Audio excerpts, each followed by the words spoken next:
record a call on your iPhone, first ensure your device supports call recording. Begin by making or receiving a phone call. Once the call is connected, look at the top left corner of the screen for the record button, which resembles a waveform icon. Tap this icon to start recording.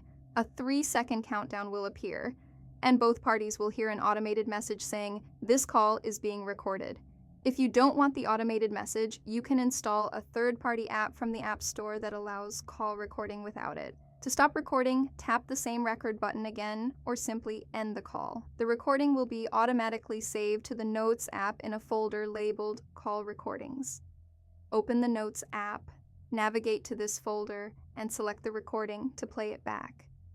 If transcription is available in your region and language, a transcript of the call will appear alongside the audio file. Remember to always inform the other party that the call is being recorded, as required by law in many jurisdictions. If you found this guide helpful, don't forget to like, subscribe, and share for more tech tips.